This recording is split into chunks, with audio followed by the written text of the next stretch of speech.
चलो स्वाध्याय 1.3 पहलो दाखलो है। नीचे आपेल दरेकना जवाब लखो। ए में आप्युं छे -30/10 बराबर। बी में आप्युं छे 50/-5 अने सी में आप्युं छे -36/-9। तो आगळ अलग रीते गण्या छे आपणे, आ अलग रीते गणीशुं बराबर। तो बराबर -30 भाग्या एटले के एना छेदमां 10 बराबर। तो अहींया आ शून्य अने आ शून्य केन्सल कर दईए तो शुं रहेशे -3 बराबर। सीधे सीधुं ज -3 ओछा ने आपणे कौंसमां लखवाना बराबर, एटले आपणने कोई चिन्हमां भूल थाय नहीं। कौंस ज्यारे ऋण संख्या होय त्यारे आपणे कौंसमां एने लखी देवानी बराबर। अथवा तो शुं कहेवाय, આવી રીતે કરવું હોય તો પણ થાય। 30/10 કરીએ તો 10 તરી 30 બરાબર। 0 0 જવાબ મળે 3 બરાબર। આવી રીતે પણ તમે કરી શકો છો। ડાયરેક્ટ શૂન્યથી કેન્સલ ના કરવું હોય તો જવાબ બંનેમાં સરખો જ મળશે। ચલો 50 ને -5 તો બરાબર 50/-5 બરાબર। અહીંયા પણ શું થશે,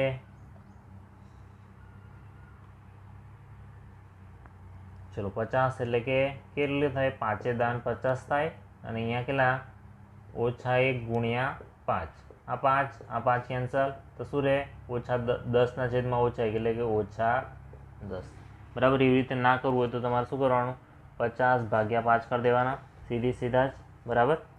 50/5 कर देवाना, 5 दान 50 0 0 बराबर 10 अने आ ऋण छे एनु चिन्ह मूकी देवानुं बराबर। सीधी सीधुं ज। चलो अहींया शुं करवानुं, बराबर -36/-9 बराबर। 36/9 कर देवाना, 9 चौक 36 0 0 जवाब मळशे 4 बराबर। अहींया ओछा छे, अहींया ओछा छे, ओछा ओछा शुं थई जाय, वत्ता थई जाय बराबर 4। चलो डी में छे -49/-49 तो बराबर -49 छेदमां 49 तो 49/-49 करिए आपणे तो केटलो मळे, एक जवाब मळे बराबर। 0 0 1 मळे। एक ऋण संख्या एक धन संख्या हो तो जवाब में शुं लखी देवानुं, ऋण लखी देवानुं बराबर। एक धन हो एक ऋण हो त्यारे ऋण लखी देवानुं। चलो आगळ ई में आप्युं छे आपणने 13/-2 +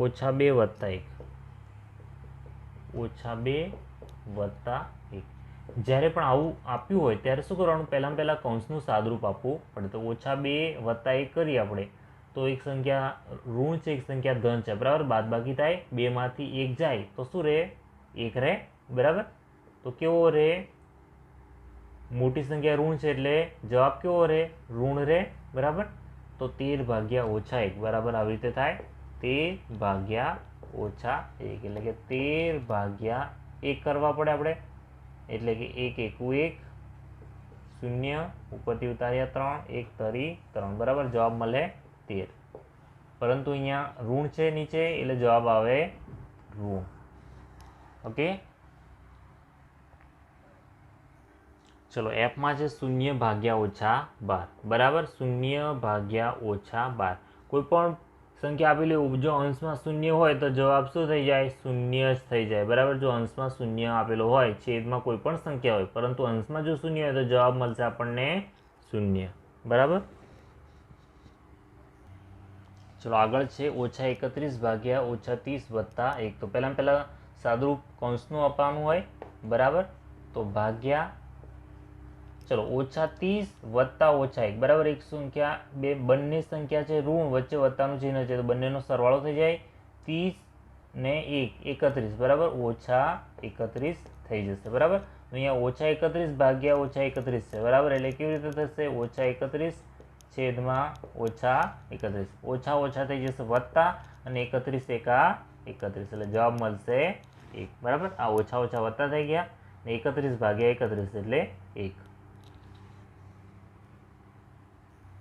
चलो एच में आप्युं छे -36/-12/3 पहला कौंसनुं सादरूप आपवानुं होय तो कौंसनुं सादरूप आपीए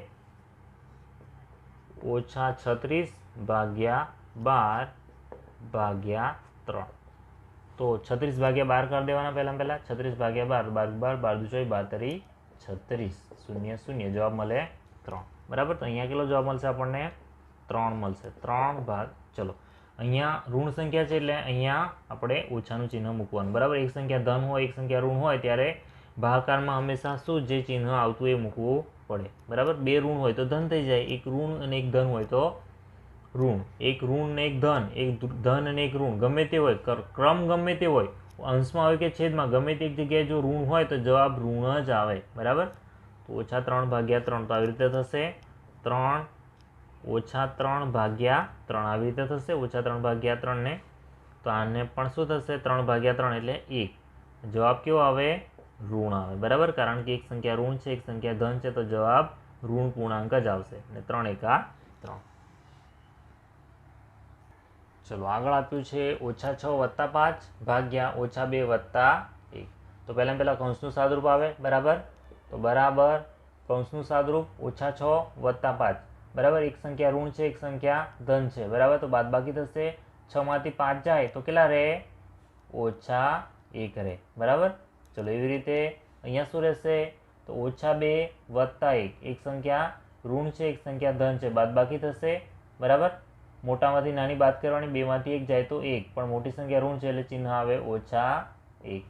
ચલો ઓછા 1 ભાગ્યા છે આપણી પાસે ઓછા 1. ઓછા 1 ભાગ્યા ઓછા 1 એટલે આવી રીતે થાય ઓછા 1 ના છેદમાં ઓછા 1 એટલે કે શું મળે આપણને 1. કારણ કે ઓછા ઓછા વત્તા થઈ જાય 1 ભાગ્યા 1 એટલે 1.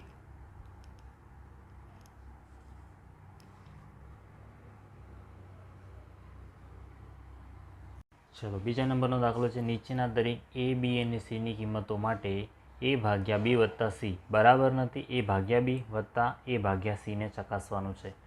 એમાં સંખ્યા આપી છે એ બરાબર 12, બી બરાબર ઓછા 4, સી બરાબર 2 બરાબર. આ છે બરાબરની ડાબી બાજુ, આ છે બરાબરની જમણી બાજુ. બંનેમાં કિંમત મૂકવાની, પહેલાં ડાબી બાજુ કિંમત મૂકશું પછી જમણી બાજુ કિંમત મૂકશું. બંનેનો જવાબ સરખો આવે છે કે નહીં ચકાસીએ બરાબર. ચલો પહેલાં ડાબી બાજુ લઈ લઈએ તો ડાબી બાજુ શું છે એ ભાગ્યા બી વત્તા સી બરાબર. એની જગ્યાએ કેટલી કિંમત છે તો 12 છે ભાગ્યા બીની જગ્યાએ છે ઓછા 4. આ જે કૌંસ છે એટલે આપણે ઓછા છે એટલે નાનો મોટો કરવો પડશે બરાબર. કૌંસ વત્તા સીની જગ્યાએ છે 2. તો સૌથી પહેલાં સાદુરૂપ કોનું આવે કૌંસનું આવે એટલે પહેલાં કૌંસનું સાદુરૂપ આપવું પડશે આપણે બરાબર. તો 12 ભાગુ સભાનો નિયમ છે બરાબર. તો એમાં પહેલો ભાગાકાર થાય પણ પહેલાં કૌં ભાગુ સભા એવો નિયમ છે બરાબર. એટલે ભાગાકાર પહેલાં જો કૌંસ હોય તો કૌંસનું પહેલું સાદુરૂપ આપવું પડે બરાબર. તો ઓછા 4 વત્તા 2 બરાબર. એક સંખ્યા ઋણ એક સંખ્યા ધન તો બાદબાકી થશે મોટામાંથી નાની જાય 4 માંથી 2 જશે તો કેટલા રહે 2. મોટી સંખ્યા ઋણ છે એટલે જવાબ આવે ઓછા 2. ચલો હવે 12 ભાગ્યા ઓછા 2. જ્યારે પણ ઋણ સંખ્યા અને ધન સંખ્યાની ભાગાકાર હોય તો શું કરવાનું પહેલાં ચિહ્ન ધ્યાન રાખ્યા વગર પહેલો ભાગાકાર કરી દેવાનો એટલે 12 ભાગ્યા 2 કરી દેવાના એટલે 2 6 12. જવાબ કેટલો આવે છે 6 આવે છે બરાબર. 6 પણ કેવો આવશે ઋણ આવશે કારણ કે એક સંખ્યા ઋણ છે બરાબર. તો 2 સંખ્યા ઋણ હોય તો જવાબ ઋણ થઈ જાય તો ડાબી બાજુની કિંમત મળે છે આપણને ઓછા 6. ચલો જમણી બાજુ માટે ચેક કરી લઈએ. જમણી બાજુ બરાબર શું છે આપણી પાસે એ ભાગ્યા બી વત્તા એ ભાગ્યા સી. એની જગ્યાએ કિંમત છે આપણી પાસે 12 ભાગ્યા બીની કિંમત છે ઓછા 4. તો અહીંયા મોટો કૌંસ કરી દેવો પડશે આપણે વત્તા એની જગ્યાએ હવે શું છે એ ભાગ્યા સી. એની જગ્યાએ છે 12 ભાગ્યા સીની જગ્યાએ છે 2 બરાબર. તો 12 ભાગ્યા 4 કરીએ આપણે 12 ભાગ્યા 4 4 તરી 12 કેટલા મળશે આપણને 3 મળશે બરાબર. પણ એક સંખ્યા ઋણ છે એટલા માટે શું થઈ જાય ઓછા 3. ચલો 12 ભાગ્યા 2 12 ભાગ્યા 2 6 12 6 મળશે. અહીંયા તો ધન સંખ્યા છે એટલે 6 મળશે આપણને. ચલો 6 અને અહીંયા છે ઓછા 3 બરાબર. તો એક સંખ્યા ધન એક સંખ્યા ઋણ બાદબાકી થશે 6 માંથી 3 જશે તો કેટલા રહેશે 3 બરાબર. આમ -6 બરાબર નથી 3. ડાબી બાજુની કિંમત છે -6 અને જમણી બાજુની કિંમત છે 3 બરાબર. તો આમ 6 બરાબર નથી 3 માટે ડાબા બરાબર નથી જબા બરાબર. અને આપણું છેલ્લું વાક્ય આપણે લખી દેવાનું ઉપરવાળું. આમ A ભાગ્યા B વત્તા C બરાબર નથી A ભાગ્યા B વત્તા A ભાગ્યા C બરાબર. આવી રીતે થતું નથી. ચલો હવે A આપણે શોધ્યો, B પણ શોધવો પડશે આપણે. ચલો બીમાં કિંમત છે A બરાબર 10, B બરાબર 1, C બરાબર 1. ચલો ડાબી બાજુ લઈ લઈએ. તો ડાબા બરાબર કેટલી કિંમત છે આપણી પાસે? A ભાગ્યા B વત્તા C બરાબર. A એટલે -10 ભાગ્યા B વત્તા C. B વત્તા C એટલે 1 વત્તા 1 એટલે કે -10 ભાગ્યા 1 વત્તા 1 એટલે 2. જો ભાગાકાર છે અહીંયા, પણ પહેલાં સાદુરૂપ કોનું આપવાનું? કૌંસનું આપવાનું બરાબર. કૌંસનું સાદુરૂપ પહેલું અપાય પછી બહાર નીકળવાનું બરાબર. એટલે -10 ભાગ્યા 2. ચલો -10 ભાગ્યા 2 એટલે પહેલાં શું કરે? 10 ભાગ્યા 2 કરી દેવાના. 2 પંચા 10, 0 0. જવાબ કેટલો મળે? 5 મળે છે બરાબર. એક સંખ્યા ઋણ છે, એક સંખ્યા ધન છે, એટલા માટે આપણો જવાબ થશે ઋણ બરાબર. આપણને ડાબી બાજુ કિંમત મળી -5. ચલો જમણી બાજુ માટે જોઈ લઈએ. જમણી બાજુ બરાબર શું છે? A ભાગ્યા B વત્તા A ભાગ્યા C બરાબર. મોટો કૌંસ લઈ લઈએ કારણ કે એક સંખ્યા આપણી પાસે ઋણ છે. A -10 ભાગ્યા 1 વત્તા -10 ભાગ્યા 1 કારણ કે B અને C બંનેની કિંમત કેટલી છે? 1 1 જ છે બરાબર. તો 10 ભાગ્યા 1 કરીએ, 1 1 1 0 ભાગ ના ચાલે એનું 0. જવાબ કેટલો મળશે? 10.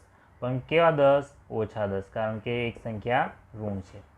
અહીંયા પણ સહેમત હશે -10 ભાગ્યા 1 એટલે અહીંયા પણ કેટલો જવાબ આવશે? -10. -10 વત્તા -10 એટલે કે 10 ને 10 કેટલા થઈ જાય? 20. પણ કેવા? -20 બરાબર. ચલો ડાબી બાજુની કિંમત -5, જમણી બાજુની કિંમત -20. આમ -5 બરાબર નથી -20 માટે ડાબા બરાબર નથી જબા બરાબર. આ થઈ ગયું. હવે છેલ્લું આપણું વાક્ય લખી દેવાનું. કયું? આમ આ વાક્ય બરાબર. A ભાગ્યા B વત્તા C બરાબર નથી A ભાગ્યા B વત્તા A ભાગ્યા C બરાબર. આ છેલ્લું આપણે જે મેન છે આપણું બરાબર, ચકાસવું એમ કીધું છે, આપણે ચકાસી લીધું. શું ચકાસ્યું? કે A ભાગ્યા B વત્તા C બરાબર નથી A ભાગ્યા B વત્તા A ભાગ્યા C.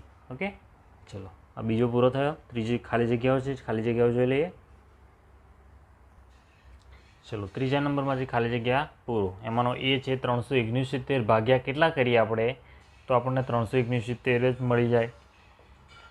A ભાગ્યા 1 બરાબર A. આવું આગળ આવતું હતું બરાબર. આ સૂત્ર આપણે આવ્યું છે બરાબર. એ કોઈ પણ સંખ્યા હોય એના ભાગ્યા આપણે 1 કરીએ તો એ સંખ્યા પોતે મળી જાય. તો અહીંયા શું આવશે? 369 ભાગ્યા 1 બરાબર એટલે 369. ચલો બીમાં એમ કીધું છે કે -75 ભાગ્યા ખાલી જગ્યા કરીએ તો આપણને -1 મળે બરાબર. તો એમાં શું આવે? તો -a ભાગ્યા આપણે a કરીએ તો આપણને મળે -1 બરાબર. -a મતલબ કે કોઈ પણ a એટલે કોઈ પણ પૂર્ણાંક સંખ્યા બરાબર.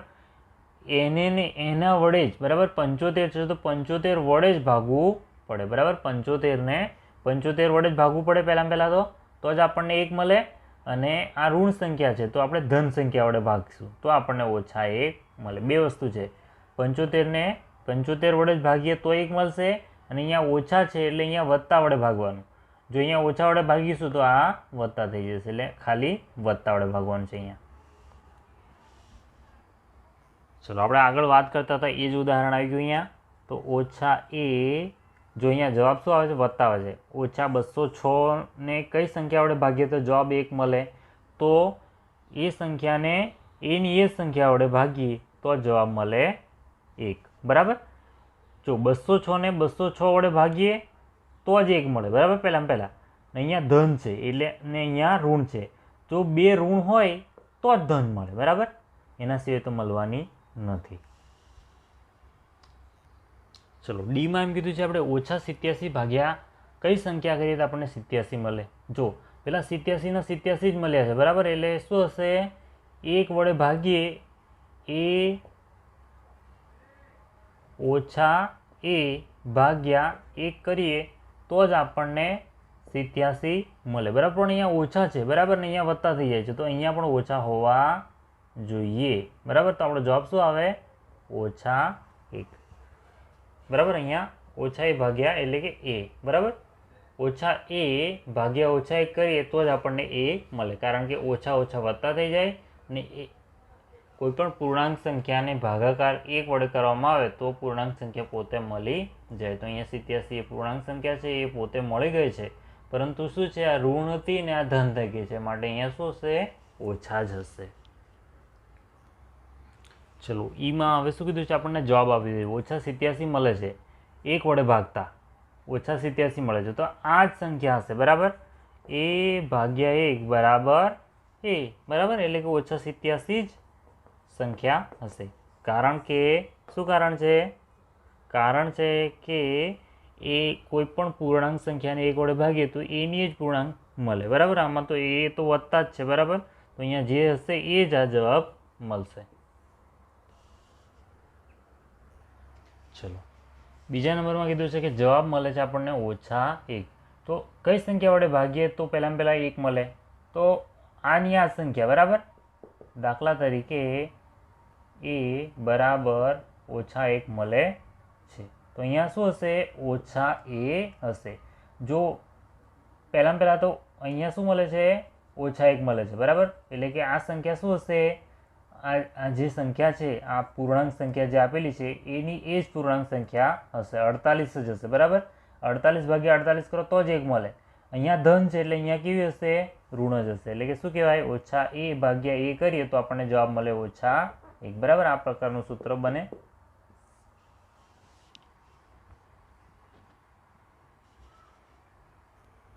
ચલો જીમાં આપ્યા છે આપણને 20 ભાગ્યા ખાલી જગ્યા બરાબર ઓછા 2. બરાબર. 20 છેદમાં ખાલી જગ્યા, અહીંયા કોઈ સંખ્યા છે અને બરાબર જવાબ આવે છે ઓછા 2. બરાબર.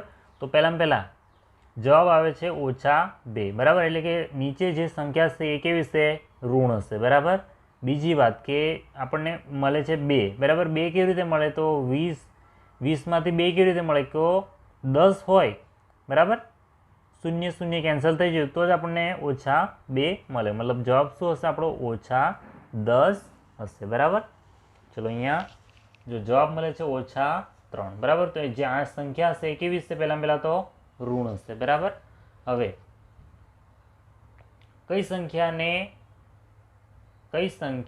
4 વડે ભાગીએ તો આપણને 3 મળે? તો કઈ સંખ્યા થાય? તો આ 2નો જ ગુણાકાર થાય. 4 તારી 12. બરાબર. 12 ને 4 વડે ભાગીએ તો આપણને 3 મળે. બરાબર. અને અહીંયા જો ઋણ હોય તો જ અહીંયા ઋણ મળે. અહીંયા ધન હતી એટલા માટે અહીંયા ઋણ લઈએ તો જ અહીંયા ઋણ મળે. થઈ ગયો જી અને એચ. ચલો ત્રીજો થઈ ગયો. ચોથો જોઈએ. ચલો ચોથા નંબરનો દાખલો છે પૂર્ણાંક સંખ્યા એ બી. બરાબર. આ જોડ આપેલી છે. આવી 5 જોડ લખવાની છે, જેથી કેવી રીતે થાય કે એ ભાગ્યા બી કરીએ આપણે તો ઓછા 3 જવાબ મળે. બરાબર. એટલે કે આ એ અને બી આવી એક જોડ લીધી છે, એમાં એ ભાગ્યા બી કરીએ તો જવાબ મળવો જોઈએ ઓછા 3. આવી એક જોડ આપી દીધી છે આપણને 6 ભાગ્યા મતલબ 6 અને ઓછા 2ની. બરાબર. એટલે કે 6 ભાગ્યા ઓછા 2 કરીએ તો જવાબ મળે છે આપણને ઓછા 3. ચલો આવી એક જોડી છે 27 અને ઓછા 9ની. બરાબર. કારણ શું છે?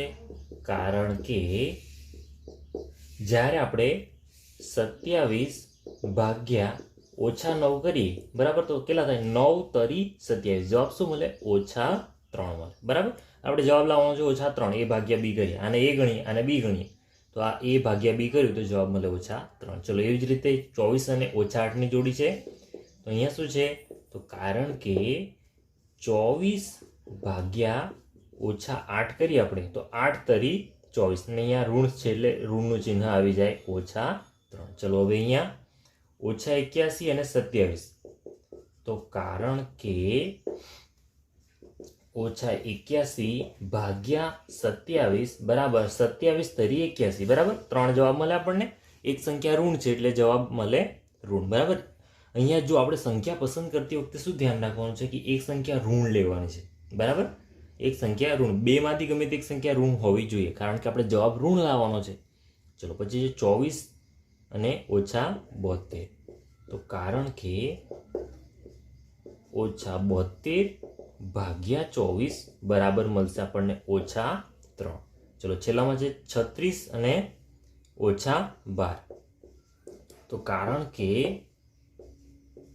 36 ભાગ્યા -12 બરાબર જવાબ મળશે આપણને -3, કારણ કે 12 તરી 36 થઈ જશે. બરાબર, તો આ થઈ ગયું ચોથો દાખલો. બરાબર, ચલો પાંચમો જોઈએ હવે.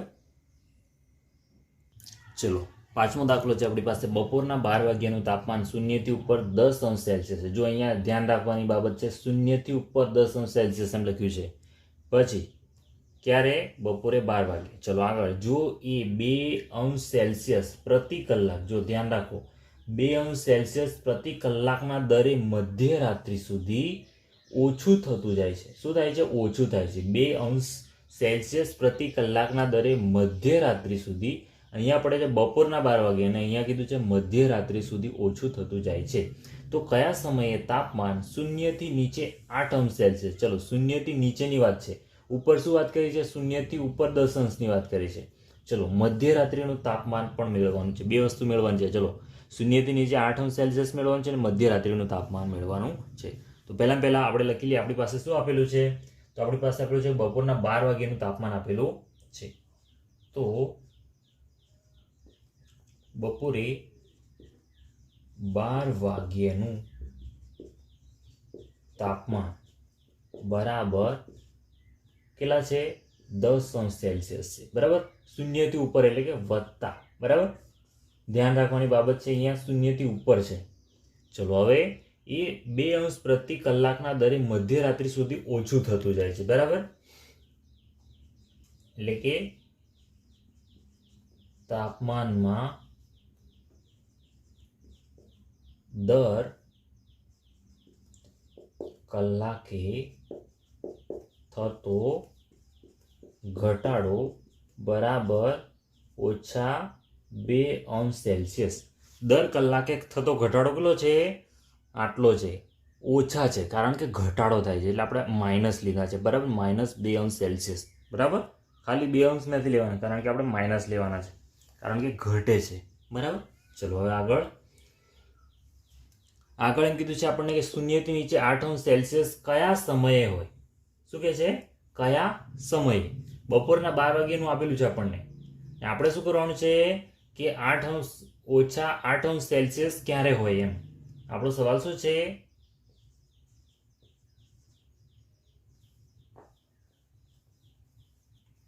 આપણો સવાલ છે કે કયા સમયે ઓછા 8 અંશ સેલ્સિયસ હોય. બરાબર, આપણો સવાલ છે. ચલો, કયા સમયે ઓછા 8 અંશ સેલ્સિયસ હોય? બરાબર, એટલું છે આપણી પાસે. તો આપણે શું કરવાનું છે? તો તાપમાન 10 અંશ સેલ્સિયસ અને તાપમાન ઓછા 8 અંશ સેલ્સિયસ વચ્ચેનો તફાવત શોધવાનો છે. કેમ? કારણ કે બપોરે 12 વાગ્યાનું તાપમાન છે આપણી પાસે 10 અંશ સેલ્સિયસ. બરાબર, અને આપણે મેળવવાનું છે ઓછા 8 અંશ સેલ્સિયસ. હવે આ બંને વચ્ચે કેટલો તફાવત છે એ શોધી કાઢીએ તો આપણને મળી જાય કે કુલ તાપમાન કેટલું ઘટ્યું છે. બરાબર, તો 10 ઓછા 8. બરાબર, તો ઓછા થઈ જશે વત્તા, એટલે 10 વત્તા 8 બરાબર 18 અંશ સેલ્સિયસ. કેટલું તાપમાન ઘટે છે? 18 અંશ સેલ્સિયસ તાપમાન ઘટે છે. ચલો, હવે તાપમાન કેટલું ઘટે છે? 2 અંશ સેલ્સિયસ પ્રતિ કલાકે ઘટે છે, બરાબર. ને આપણને કેટલા મળ્યા? 18 અંશ સેલ્સિયસ મળ્યું, બરાબર. માટે 18 ભાગ્યા 2 બરાબર મળશે 9. 900 મળ્યા આપણને કલાક મળ્યા, બરાબર. કારણ કે 2 શું છે? તાપમાન છે, આપણું તાપમાન છે કેટલા કલાક, બરાબર. 18 અંશ સેલ્સિયસ કુલ તાપમાન ઘટ્યું છે, એના ભાગે આપણે 2 કરી દઈએ તો આપણને પ્રતિ કલાક મળી જાય, બરાબર. એટલે આપણને 9 કલાક મળ્યા, બરાબર. એટલે કે બપોરના 12 થી તાપમાન 18 અંશ સેલ્સિયસ ઘટીને રાત્રે 9 કલાકે -8 અંશ સેલ્સિયસ થાય છે, બરાબર. કેટલું? 18 અંશ સેલ્સિયસ ઘટે છે બપોરના, બરાબર. બપોરના 12 કલાકથી, બપોરના 12 થી તાપમાન 18 અંશ સેલ્સિયસ ઘટીને 9 કલાકે -8 અંશ સેલ્સિયસ થાય છે, બરાબર. બપોરના 12 વાગે તાપમાન કેટલું હોય છે? 10 અંશ સેલ્સિયસ, બરાબર.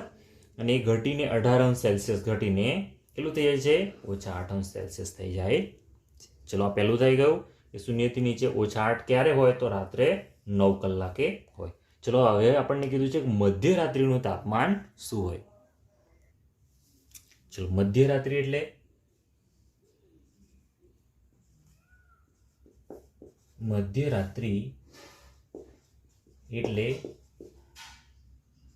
રાત્રે 12 કલાકે.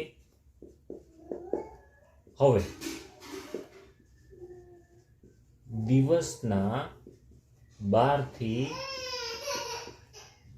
રાત્રિના 12 કલાક એટલે કુલ કેટલા થશે? 12 કલાક થાય, બરાબર. રાત્રિ, હવે આપણે રાત્રે 12 કલાક એટલે શું થાય? મધ્યરાત્રિ એટલે રાતના 12 કલાક, બરાબર. હવે દિવસના 12 થી રાત્રિના 12 એટલે કે કુલ 12 કલાક થવાના, બરાબર. હવે 12 કલાકનું તાપમાન આપણે મેળવવાનું છે, બરાબર. હવે પ્રતિ કલાકે તાપમાનમાં ઘટાડો બરાબર ઓછા 2 અંશ સેલ્સિયસ. માટે 12 ગુણ્યા -2 અંશ સેલ્સિયસ બરાબર 12 દુ -24 અંશ સેલ્સિયસ તાપમાન આટલું ઘટશે, બરાબર. -24 અંશ સેલ્સિયસ તાપમાન ઘટે. હવે દિવસે 12નું તાપમાન કેટલું છે આપણી પાસે? 10 અંશ સેલ્સિયસ છે, જે બાદ કરતા, એટલે કે 10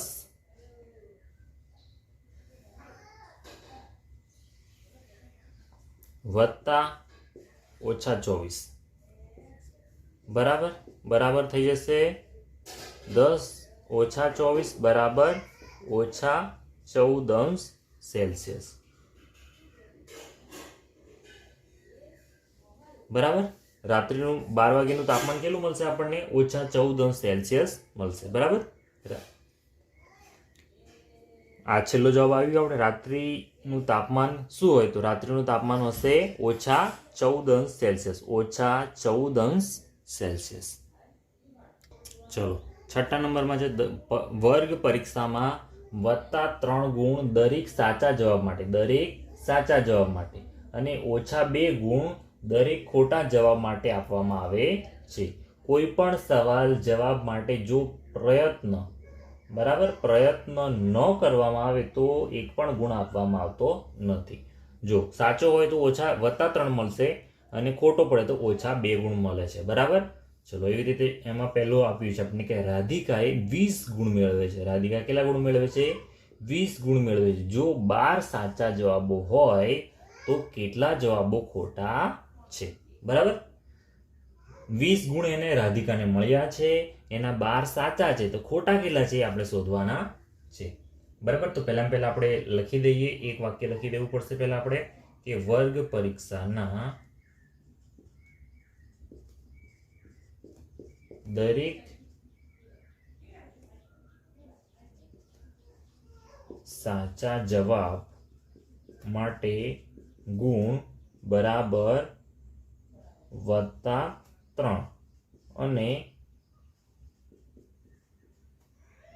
ખોટા જવાબના બરાબર -2. સાચા જવાબ માટે +3 અને ખોટા જવાબ માટે -2 છે. બરાબર. ચલો હવે આપણી પાસે શું છે, રાધિકાના ગુણ આપેલા છે. તો રાધિકાએ મેળવેલ ગુણ બરાબર 20. રાધિકાએ 20 ગુણ મેળવ્યા છે. હવે સાચા જવાબોની સંખ્યા કેટલી છે? 12 છે. હવે શું શોધવાનું છે? કેટલા જવાબો ખોટા છે એ શોધવાના છે. તો માટે રાધિકાના ખોટા જવાબોની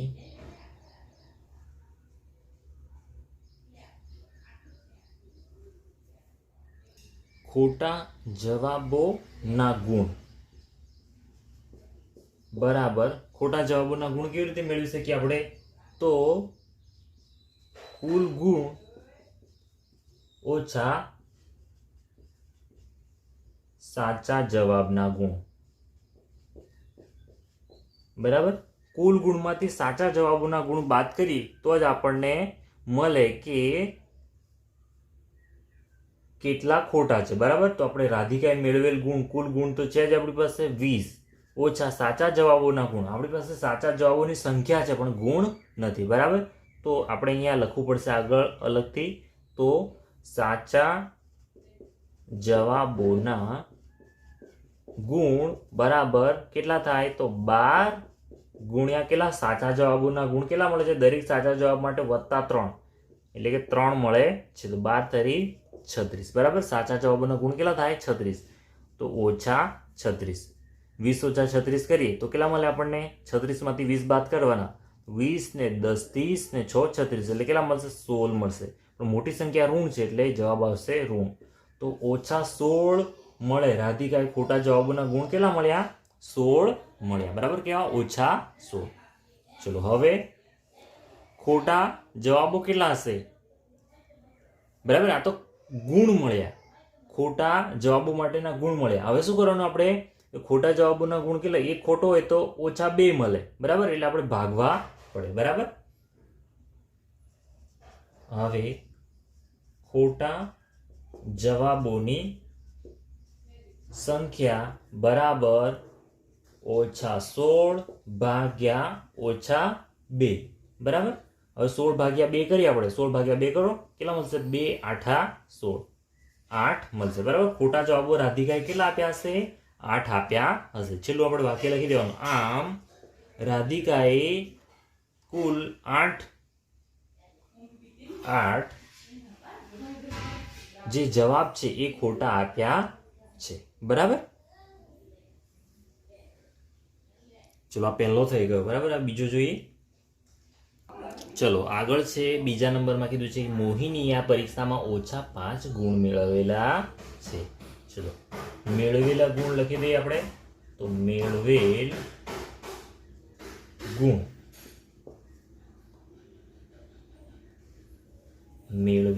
ગુણ બરાબર કેટલા છે? -5 ગુણ મેળવેલા છે. હવે 7 સાચા જવાબો છે. સાચા જવાબોની સંખ્યા બરાબર 7 માટે સાચા જવાબોના ગુણ બરાબર કેટલા થશે? તો 7 ગુણ્યા દરેક સાચા જવાબ માટે કેટલો ગુણ મળે છે? દરેક સાચા જવાબનો ગુણ મળે છે 3, એટલે કુલ કેટલા થશે? બરાબર 21. બરાબર, અહીંયા બરાબરની નીચે જ બરાબર લખવાનું, બરાબર, એટલે કમ્પ્લીટ લાગે. ચલો, સાચા જવાબોના ગુણ મળી ગયા આપણને 21, સાચા જવાબોની સંખ્યાથી 7 અને મેળવેલ ગુણ કેટલા છે? -5. ચલો, હવે આપણને શું મળશે આના પરથી? ખોટા જવાબોના ગુણ મળી જશે. ખોટા જવાબોના ગુણ બરાબર કુલ ગુણ ઓછા સાચા જવાબોના ગુણ. બરાબર, કુલ ગુણમાંથી સાચા જવાબોના ગુણ બાદ કરી દઈએ તો આપણને મળી જાય કે ખોટા જવાબોના ગુણ કેટલા હશે. બરાબર, તો કુલ ગુણ આપણી પાસે કેટલા છે? -5 છે. હવે તમારે એવું નથી સમજવાનું કે આ -5 નાના છે અને આ મોટા છે એટલે આપણે મોટામાંથી નાના બાદ કરીએ. બરાબર, કુલ ગુણમાંથી જ બાદ કરવાના છે. આ સંખ્યા ભલે નાની લાગે પરંતુ આ ઋણ છે, આ ધન છે, એટલે જવાબ આપણને કમ્પ્લીટ જ મળી જશે. બરાબર, સાચા જવાબોના ગુણ છે 21. ચલો, બંને સંખ્યા ઋણ છે એટલા માટે બંનેનો શું થઈ જાય? સરવાળો થઈ જાય. 21 ને 5 કેટલા થઈ જાય? 26. તો ખોટા જવાબોના ગુણ મળ્યા આપણને -26. બરાબર, હવે આપણે શું શોધવાનું રહ્યું કે ખોટા જવાબોના ગુણ મળી ગયા, ખોટા જવાબોની સંખ્યા શોધવાની રહી. બરાબર,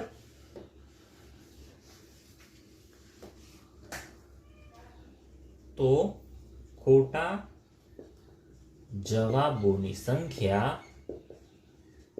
બરાબર -26 ભાગ્યા કેટલા? -2. કારણ કે ખોટા જવાબનો ગુણ કેટલો છે? એક ખોટો જવાબ હોય, દરેક સાચો જવાબ, દરેક સાચા જવાબના +3, દરેક ખોટા જવાબના કેટલા? -2. બરાબર, એટલે કુલ ખોટા ગુણ કેટલા છે? -26 છે ને દરેક ખોટા માટે કેટલો છે? -2 છે. તો આપણને મળી જાય ખોટા જવાબોની સંખ્યા. ચલો, 26 ભાગ્યા 2 કરીએ તો આપણને મળે કેટલા? 13 દુ 26. બરાબર, અહીંયા ઓછા ઓછા થઈ જાય વત્તા. બરાબર, તો ખોટા જવાબોની સંખ્યા કેટલી મળશે આપણને? 13 મળશે. આમ કુલ ખોટા જવાબોની સંખ્યા 13 મળે છે. બરાબર, આ થઈ ગયો આપણો. ચલો, એક લિફ્ટ છે, લિફ્ટને શું કહેવાય ઇંગ્લિશમાં? એલિવેટર. બરાબર, એ કેટલી છે? 6 મીટર પ્રતિ મિનિટ. પ્રતિ મિનિટે કેટલું? 6 મીટરના દરેક ખાણમાં ઉતરે છે. બરાબર, ખાણમાં અંદર. દાખલા તરીકે આ ખાણ છે.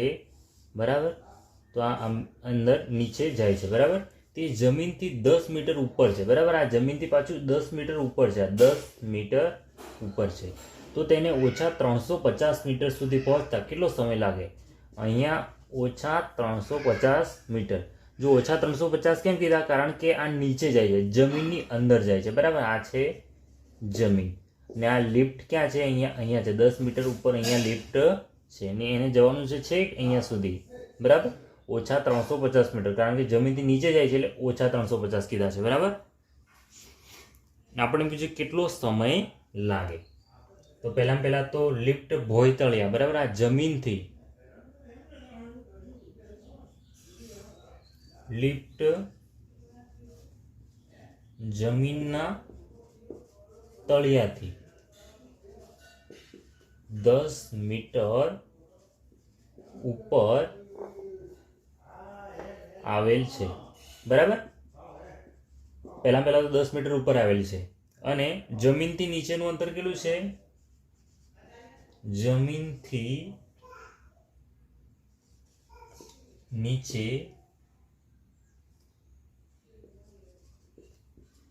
જવાનું કુલ અંતર કેટલું છે? 350 મીટર છે. બરાબર, નીચે કેટલું જવાનું છે? ને 350 મીટર જવાનું છે. આમ લિફ્ટને કાપવાનું અંતર કેટલું થાય? લિફ્ટને કાપવાનું કુલ અંતર બરાબર આ 10 મીટર વત્તા આ 350 બરાબર કેટલું થાય? 360 મીટર થાય. લિફ્ટને કાપવાનું અંતર કેટલું થાય? 360 મીટર. બરાબર, હવે સમય કેટલો લાગશે એ શોધવાનું છે. હવે સમય માટે શું કરીશું? તો લિફ્ટ કેટલી ઝડપથી નીચે ઉતરે છે? તો લિફ્ટ 6 મીટર, ચલો લિફ્ટ કેટલી 6 મીટર પ્રતિ મિનિટના દરે ખાણમાં ઉતરે છે. માટે શું કરવાનું? 6 મીટર પ્રતિ મિનિટ, બરાબર. ને કુલ છે કેટલું? 360 મીટર. એટલે આપણે 360 ભાગ્યા 6 કરી દેવાના, એટલે આપણને લાગતો સમય મળી જાય. માટે લાગતો સમય બરાબર 360 ભાગ્યા 6. ચલો 360 ભાગ્યા 6 તમે કરશો તો આપણને મળે 6 36 ને આ 0, એટલે 60 મિનિટ મળે, બરાબર. 60 મિનિટને બીજું શું કહેવાય? 1 કલાક કહેવાય. આમ છેલ્લું વાક્ય લખવાનું, આમ ઓછા 350 મીટર સુધી પહોંચતા તેને 60 મિનિટ લાગે, બરાબર, અથવા તો લાગશે. અહીં આપણું સ્વાધ્યાય 1.3 પૂરો થયો, બરાબર. કોઈ ક્વેરીઝ હોય તો કોમેન્ટમાં લખો.